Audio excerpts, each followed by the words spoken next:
पंचमुखी हनुमान एक रहस्यमयी कथा। जय श्री कृष्ण। राधे राधे दोस्तों, क्या आप जानते हैं कि हनुमान जी ने युद्ध के दौरान पंचमुखी रूप क्यों धारण किया था?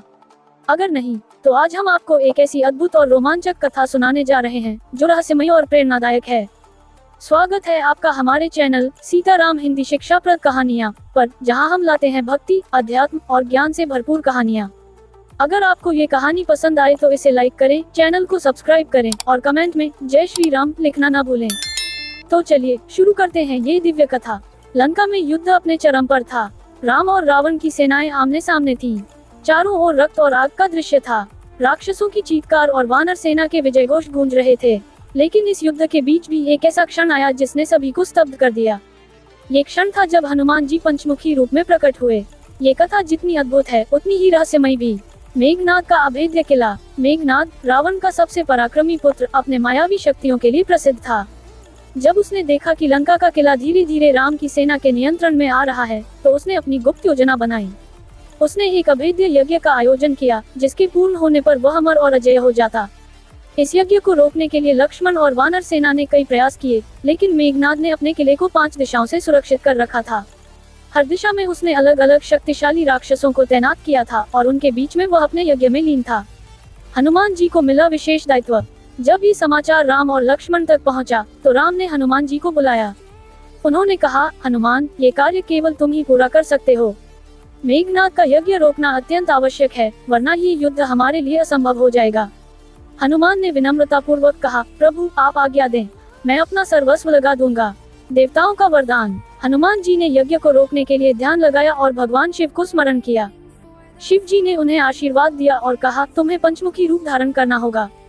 प्रत्येक मुख तुम्हारे लिए एक विशेष शक्ति का स्रोत बनेगा। 1. पूर्व मुख। यह मुख सूर्य के समान तेजस्वी था और योजना को सफल बनाने के लिए आवश्यक दृष्टि प्रदान करता था। 2. दक्षिण मुख। यह मुख यमराज का प्रतीक था और शत्रुओं का विनाश करता था। 3. पश्चिम मुख। यह मुख वरुण देव से प्रेरित था और जल से संबंधित सभी बाधाओं को दूर करता था। 4. उत्तर मुख। यह मुख भगवान कुबेर का प्रतिनिधित्व करता था और धन और संसाधनों की कमी को पूरा करता था। 5. ऊर्ध्व मुख। यह मुख स्वयं भगवान नरसिंह का रूप था, जो अदम्य शक्ति और साहस का प्रतीक था। पंचमुखी हनुमान का प्रकट होना। हनुमान जी ने शिव के आशीर्वाद से पंचमुखी रूप धारण किया। ये दृश्य इतना अद्भुत था कि वानर सेना भी स्तब्ध रह गई। 5 मुख और 10 भुजाओं के साथ हनुमान जी ने जब गर्जना की तो लंका कांप उठी। 5 दिशाओं में किया आक्रमण। हनुमान जी ने अपने 5 मुखों से एक साथ 5 दिशाओं में आक्रमण किया। पूर्व दिशा में उन्होंने मेघनाद के राक्षसों को अपने सूर्य तेज से भस्म कर दिया। दक्षिण दिशा में यमराज के मुख से उन्होंने शत्रुओं को यमलोक पहुंचाया। पश्चिम दिशा में उन्होंने जल राक्षसों को नष्ट किया। उत्तर दिशा में उन्होंने कुबेर के मुख से सभी मायावी जालों को काट दिया। पूर्व दिशा में नरसिंह मुख से उन्होंने मेघनाद के यज्ञ को भस्म कर दिया। मेघनाद का अंत। जब यज्ञ पुनर्तः नष्ट हो गया, तो मेघनाद ने हनुमान जी से युद्ध किया। ये युद्ध इतना भीषण था कि आकाश और धरती थर्रा उठे। हनुमान जी ने अपनी पंचमुखी शक्ति का उपयोग करते हुए मेघनाद का वध किया। रहस्य और शिक्षा। इस घटना ने राम की सेना को नई ऊर्जा दी और युद्ध में विजय की ओर एक बड़ा कदम बढ़ाया। पंचमुखी हनुमान का ये रूप आज भी उनकी अद्भुत शक्ति और भक्ति का प्रतीक है। इस कथा से यह संदेश मिलता है कि जब भी जीवन में कठिनाइयां आएं, तो हमें अपने भीतर की शक्तियों को पहचानना चाहिए। भगवान पर विश्वास और अपने कर्मों से हम हर बाधा को पार कर सकते हैं। इस कहानी का अद्भुत रहस्य अगले भाग में जानेंगे। भाग 2, पंचमुखी हनुमान, रहस्य का दूसरा भाग। हनुमान जी ने पंचमुखी रूप में मेघनाद का वध कर दिया था, लेकिन युद्ध यही समाप्त नहीं हुआ। रावण, जिसने अब तक अपनी शक्ति और कुटिलता पर गर्व किया था, अपने पुत्र की मृत्यु के बाद क्रोध और पीड़ा में जलने लगा। वह जानता था कि अगर वह कुछ न करता तो लंका नष्ट हो जाएगी। इसी बीच एक और रहस्य सामने आया, जो पंचमुखी हनुमान की भूमिका को और भी गहरा और रहस्यमय बना देता है। योजक चिन्ह, योजक चिन्ह, योजक चिन्ह। रावण की गुप्त चाल। रावण, जो केवल बलशाली ही नहीं बल्कि मायावी और रणनीतिक भी था, ने एक गुप्त योजना बनाई। उसने अपने मंत्रियों और राक्षसों के साथ मिलकर एक ऐसा जाल बुना जिसे तोड़ना असंभव माना जाता था। उसने पाताल लोक से एक मायावी राक्षस माहिराक्ष को बुलाया। माहिराक्ष की विशेषता ये थी कि वह केवल 5 अलग अलग दिशाओं में उपस्थित रहता था और कोई भी योद्धा उसे एक साथ हराने में सक्षम नहीं हो सकता था। रावण ने माहिराक्ष को आदेश दिया, हनुमान को रोकने के लिए अपनी पूरी शक्ति लगाओ। यदि हनुमान हार गया तो राम की सेना कमजोर पड़ जाएगी और युद्ध जीतना आसान हो जाएगा। माहिराक्ष ने अपनी 5 शक्तियों से एक मायावी किला बनाया जो पाताल, धरती और आकाश तीनों को जोड़ता था। हनुमान जी का संघर्ष। जब ये समाचार राम और लक्ष्मण तक पहुंचा तो वे चिंतित हो गए। माहिराक्ष का आतंक धीरे धीरे राम की सेना पर भारी पड़ने लगा। उसके जाल में फंसकर कई वानर सैनिक घायल हो गए। यहाँ तक कि अंगद और सुग्रीव भी उसकी मायावी शक्ति का मुकाबला नहीं कर सके। हनुमान जी को ये देखकर क्रोध आया। उन्होंने पंचमुखी रूप धारण करने का निर्णय लिया, लेकिन इस बार ये लड़ाई पिछले युद्ध से अधिक कठिन थी। माहिराक्ष की शक्ति सामान्य नहीं थी। वह हर बार अपने 5 अलग अलग स्वरूपों में प्रकट होता और हनुमान को भ्रमित करता। पंच तत्वों की शक्ति का उपयोग। हनुमान जी ने भगवान शिव का स्मरण किया और पंचमुखी रूप में अपनी 5 शक्तियों को और भी सशक्त किया। उन्होंने पंचतत्वों अग्नि, जल, वायु, पृथ्वी और आकाश की ऊर्जा का आह्वान किया। 1. अग्नि मुख पूर्व मुख। इस मुख से उन्होंने माहिराक्ष के जल स्वरूप को भस्म कर दिया। 2. जल मुख पश्चिम मुख। इस मुख से उन्होंने उसके अग्नि स्वरूप को शांत किया। 3. वायु मुख दक्षिण मुख। वायु मुख से उन्होंने उसके पृथ्वी स्वरूप को हवा में उड़ा दिया।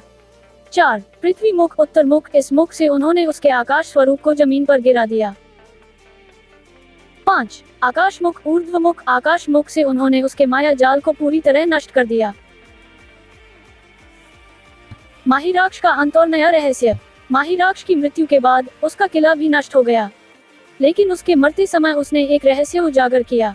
उसने कहा, हनुमान, तुम्हारा पंचमुखी रूप अमर रहेगा, लेकिन याद रखना, तुम्हें एक और परीक्षा देनी होगी।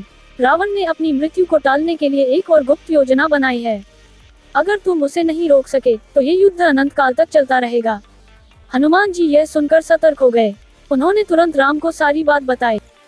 रावण का अंतिम माया जाल। रावण ने अपने प्राचीन ग्रंथों और तपस्या के बल पर एक ऐसा यंत्र बनाया था जो उसकी मृत्यु को रोक सकता था। ये यंत्र कालविजय यंत्र कहलाता था और यह रावण की प्राण ऊर्जा का स्रोत था। इस यंत्र को केवल पंचमुखी हनुमान ही नष्ट कर सकते थे, क्योंकि यह 5 दिशाओं में विभाजित था। हनुमान जी ने अपने 5 मुखों से एक बार फिर यंत्र की रक्षा कर रहे राक्षसों का अंत किया और कालविजय यंत्र को नष्ट कर दिया। अंतिम विजय। इस परीक्षा के बाद राम की सेना का मनोबल और बढ़ गया। रावण, जो अब पूरी तरह कमजोर हो चुका था, राम के हाथों पराजित हुआ।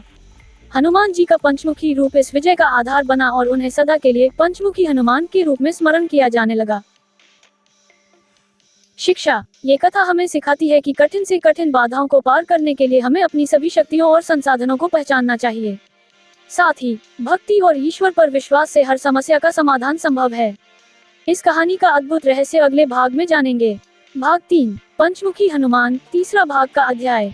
मेघनाद का वध और माहिराक्ष की हार के बाद राम की सेना ने लंका पर अपनी पकड़ मजबूत कर ली थी, लेकिन रावण, जो अपनी शक्ति और ज्ञान के लिए प्रसिद्ध था, अब भी हार मानने को तैयार नहीं था। उसने अपनी आखिरी और सबसे खतरनाक चाल चलने की योजना बनाई। ये चाल न केवल राम की सेना के लिए घातक थी, बल्कि स्वयं हनुमान के लिए भी एक ऐसी परीक्षा बन गई जिसे पार करना असंभव सा प्रतीत होता था। रावण का आखिरी अस्त्र, मृत्यु जाल। रावण ने अपने सबसे बड़े गुप्त अस्त्र का उपयोग करने का निर्णय लिया। यह अस्त्र मृत्यु जाल कहलाता था। इस जाल को उसने स्वयं भगवान शिव से प्राप्त किया था। यह इतना शक्तिशाली था कि जो भी इस जाल में फंस जाता, उसकी प्राण ऊर्जा धीरे धीरे समाप्त हो जाती। रावण ने इस जाल को राम, लक्ष्मण और पूरी वानर सेना के ऊपर डालने की योजना बनाई। उसने अपनी मायावी शक्तियों से इस जाल को 5 दिशाओं में फैलाया और उसे अपनी मृत्यु से जोड़ दिया। यदि यह जाल नष्ट होता तो रावण तुरंत मर जाता, लेकिन इस जाल को तोड़ना असंभव था, क्योंकि इसे 5 शक्तियों का संयोजन माना जाता था। हनुमान की नई चुनौती। हनुमान जी को जब ये जानकारी मिली तो उन्होंने तुरंत पंचमुखी रूप धारण करने का निर्णय लिया, लेकिन यह आसान नहीं था। मृत्यु जाल को नष्ट करने के लिए हनुमान जी को 5 दिशाओं में एक साथ युद्ध करना था और जाल की संरचना को तोड़ना था। हनुमान जी ने भगवान शिव का स्मरण करते हुए पंचमुखी रूप धारण किया। 1. पूर्व मुख। इस मुख से उन्होंने मृत्यु जाल के मुख्य द्वार को नष्ट किया। 2. दक्षिण मुख। इस मुख से उन्होंने जाल को संरक्षित करने वाले राक्षसों का अंत किया। 3. पश्चिम मुख। इस मुख से उन्होंने जाल की गहराई में छिपी मायावी ऊर्जा को खत्म किया। 4. उत्तर मुख। इस मुख से उन्होंने रावण के जाल को शक्ति देने वाले मंत्रों को काट दिया। 5. ऊर्ध्व मुख। इस मुख से उन्होंने जाल की अंतिम परत को भस्म कर दिया। रावण की मायावी सेना का अंत। जब हनुमान जी ने जाल को नष्ट करना शुरू किया तो रावण ने अपनी पूरी मायावी सेना को भेजा। इन राक्षसों में ताम्राक्ष, मदनमाली और सुरसरित जैसे दैत्य शामिल थे, जो अत्यंत शक्तिशाली और अमर थे। हनुमान जी ने अपनी पंचमुखी शक्ति का उपयोग करते हुए इन राक्षसों को हराया। उन्होंने वायु मुख से आग की भयंकर लपटें छोड़ी, अग्नि मुख से बिजली के समान आघात किया और पृथ्वी मुख से राक्षसों को मटिया में कर दिया। रावण का अंतिम प्रहार। हनुमान जी द्वारा जाल नष्ट होते देख रावण ने अपने अंतिम अस्त्र कालदंड का उपयोग किया। यह अस्त्र इतना शक्तिशाली था कि इसका वार सीधा मृत्यु लाता था। रावण ने इसे हनुमान जी पर चलाया, लेकिन हनुमान जी ने पंचमुखी रूप में इस कालदंड का सामना किया। उन्होंने भगवान विष्णु और शिव का आह्वान किया और ऊर्ध्वमुख के माध्यम से कालदंड को अपनी शक्ति में समाहित कर लिया। अंतिम विजय। जब मृत्यु जाल पूरी तरह नष्ट हो गया तो रावण की शक्ति क्षीण हो गई। अब वह पूरी तरह राम के समक्ष असहाय हो गया था। इसके बाद राम ने रावण का वध किया और लंका पर विजय प्राप्त की। हनुमान जी के इस अद्वितीय साहस और शक्ति को देखकर भगवान राम ने कहा, हनुमान, तुमने न केवल मेरी बल्कि पूरी मानवता की रक्षा की है। तुम्हारा पंचमुखी रूप हमेशा इस संसार के लिए प्रेरणा का स्रोत रहेगा। पंचमुखी हनुमान की महिमा। इस घटना के बाद पंचमुखी हनुमान को भगवान शिव और विष्णु का अवतार माना गया। उनकी महिमा चारों दिशाओं में फैल गई। उन्होंने ये संदेश दिया कि सच्चा समर्पण और निस्वार्थ सेवा हर असंभव कार्य को संभव बना सकती है। हनुमान जी ने ये भी कहा, जब तक इस संसार में भक्ति और धर्म का मार्ग रहेगा, तब तक मैं अपने भक्तों के साथ रहूंगा। शिक्षा। इस अध्याय से यह संदेश मिलता है कि जीवन में कितनी भी बड़ी बाधाएं क्यों न आए, साहस, समर्पण और आत्मविश्वास से उनका सामना किया जा सकता है। हनुमान जी का पंचमुखी रूप हमें ये सिखाता है कि जब तक हम अपनी शक्तियों को पहचानते हैं, तब तक कोई भी शत्रु हमें पराजित नहीं कर सकता। इस कहानी का अद्भुत रहस्य अगले भाग में जानेंगे। भाग चौथा और अद्भुत रहस्य। पंचमुखी हनुमान। चौथा और रहस्य। लंका पर विजय और रावण के वध के बाद भी हनुमान जी का कर्तव्य समाप्त नहीं हुआ। उन्होंने भगवान राम और लक्ष्मण की सेवा में जीवन समर्पित कर दिया। लेकिन रावण की मृत्यु के साथ ही एक और गहरा रहस्य सामने आया, जिसने रामायण के इस अध्याय को और भी रोमांचक और रहस्यमयी बना दिया। रावण की छुपी हुई योजना। जब रावण का वध हुआ, तब उसने मरने से पहले मंदोदरी को एक गुप्त बात बताई थी। उसने कहा, मेरी मृत्यु के बाद भी मेरी शक्ति समाप्त नहीं होगी। मैंने अपने जीवन का सार आत्मलिंग में समाहित कर दिया है। यह आत्मलिंग पाताल लोक में छिपा हुआ है। यदि ये लिंग सक्रिय हो गया तो मैं पुनर्जीवित हो सकता हूँ। इसे केवल हनुमान ही नष्ट कर सकते हैं, लेकिन इसके लिए उन्हें स्वयं अपने भीतर की सबसे बड़ी परीक्षा देनी होगी। ये बात मंदोदरी ने विभीषण को बताई और विभीषण ने राम से। ये सुनकर सभी चिंतित हो गए। राम ने तुरंत हनुमान जी को बुलाया और उन्हें इस रहस्य का समाधान करने का आदेश। पाताल लोक की यात्रा। हनुमान जी ने तुरंत पाताल लोक की यात्रा की। ये यात्रा आसान नहीं थी। पाताल लोक में प्रवेश करते ही उन्होंने देखा कि वहां चारों ओर अंधकार और भय का साम्राज्य था। वहां के राजा अहिरावण और उसकी सेना पहले से तैयार थी। अहिरावण रावण का मित्र और महाशक्तिशाली तांत्रिक था। उसने आत्मी की रक्षा के लिए कई मायावी शक्तियों और राक्षसों को तैनात कर रखा था। पंचमुखी हनुमान की परीक्षा। पाताल लोक में हनुमान जी का सामना सबसे पहले 5 विशालकाय राक्षसों से हुआ। ये राक्षस रावण के शक्ति स्रोत से जुड़े हुए थे और केवल पंचमुखी रूप में ही उन्हें हराया जा सकता था। हनुमान जी ने पंचमुखी रूप धारण किया और हर दिशा में अपने मुखों से राक्षसों का अंत किया। 1. पूर्व मुख। इस मुख से उन्होंने अग्नि का उपयोग कर पहले राक्षस को भस्म कर दिया। 2. दक्षिण मुख। यमराज का प्रतीक इस मुख से उन्होंने दूसरे राक्षस को यमलोक भेजा। 3. पश्चिम मुख। वरुण देव का आशीर्वाद लेकर इस मुख से उन्होंने जल से जुड़े राक्षस को नष्ट किया। 4. उत्तर मुख। कुबेर के प्रतीक इस मुख से उन्होंने मायावी राक्षस का अंत किया। 5. ऊर्ध्व मुख। नरसिंह का रूप धारण कर उन्होंने सबसे शक्तिशाली राक्षस को परास्त किया। अहिरावण का छल। इन राक्षसों के अंत के बाद हनुमान जी का सामना अहिरावण से हुआ। अहिरावण ने पंचतत्वों का उपयोग कर एक मायावी जाल बनाया। इस जाल में हनुमान जी की पंचमुखी शक्ति भी कमजोर पड़ने लगी। लेकिन हनुमान जी ने अपने भीतर के आत्मबल का आह्वान किया। उन्होंने भगवान राम और शिव का स्मरण करते हुए अपनी सभी शक्तियों को एकत्रित किया। आत्मलिंग का नाश। अहिरावण के अंत के बाद हनुमान जी आत्मलिंग तक पहुँचे, लेकिन आत्मलिंग को नष्ट करना आसान नहीं था। ये लिंग 5 शक्तियों अग्नि, जल, वायु, पृथ्वी और आकाश से संरक्षित था। हनुमान जी ने अपनी पंचमुखी शक्ति का उपयोग करते हुए लिंग को नष्ट किया।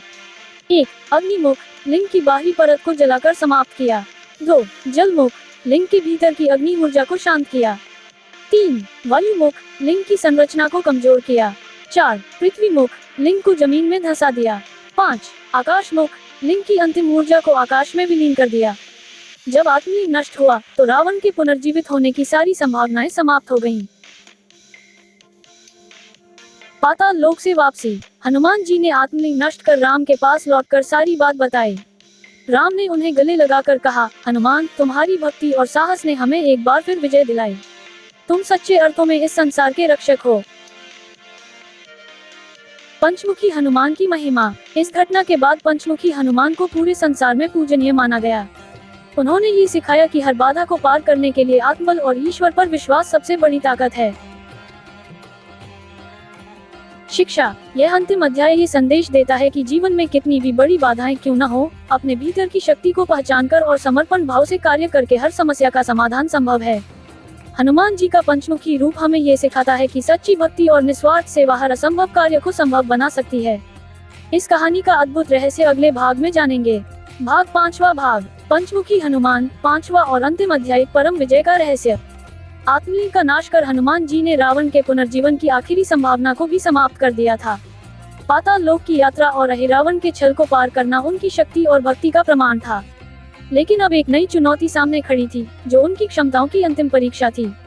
रावण का भाई महिरावण, जो देवताओं और ऋषियों को सताने वाला महान तांत्रिक था, रावण की मृत्यु का प्रतिशोध लेने के लिए सामने आया। महिरावण ने अपनी साधनाओं और तप से ऐसी शक्तियां प्राप्त की थी, जो स्वयं देवताओं के लिए भी घातक थी। वह राम, लक्ष्मण और पूरी वानर सेना को समाप्त करने के लिए एक भयंकर मायाजाल लेकर आया। महिरावण का प्रतिशोध। महिरावण ने पाताल और स्वर्गलोक के बीच एक अदृश्य किला बनाया था, जिसे मायाकल्प कहा जाता था। ये किला केवल पंचतत्वों से संरक्षित था। महिरावण ने अपनी शक्ति से राम और लक्ष्मण को एक अचेत जाल में बांध लिया और उन्हें अपने किले में ले गया। वानर सेना और विभीषण भी इस जाल का भेद नहीं समझ पाए। हनुमान जी को जब ये पता चला तो उन्होंने तुरंत पंचमुखी रूप धारण करने का निर्णय लिया। लेकिन महिरावण ने उन्हें रोकने के लिए एक ऐसा मंत्र जपना शुरू कर दिया, जो हनुमान की पंचमुखी शक्ति को भी कमजोर कर सकता था। पंचमुखी हनुमान की अंतिम परीक्षा। हनुमान जी ने महिरावण के मायाकल्प किले में प्रवेश किया। किले के चारों ओर अग्नि, जल, वायु, पृथ्वी और आकाश के तत्वों का भयानक संगम था। हर तत्व के अंदर एक गुप्त शक्ति छिपी थी, जो केवल पंचमुखी हनुमान के माध्यम से ही नियंत्रित हो सकती थी। किले की 5 चुनौतियाँ। 1. अग्नि की दीवार। किले के पहले द्वार पर अग्नि की एक दीवार खड़ी थी, जो बिना भस्म किए किसी को अंदर नहीं जाने देती। हनुमान जी ने अपने अग्नि मुख से उस दीवार को अपने भीतर समाहित कर लिया। 2. जल का भंवर। दूसरे द्वार पर एक विशाल भंवर था, जो हर वस्तु को खींचकर नष्ट कर देता।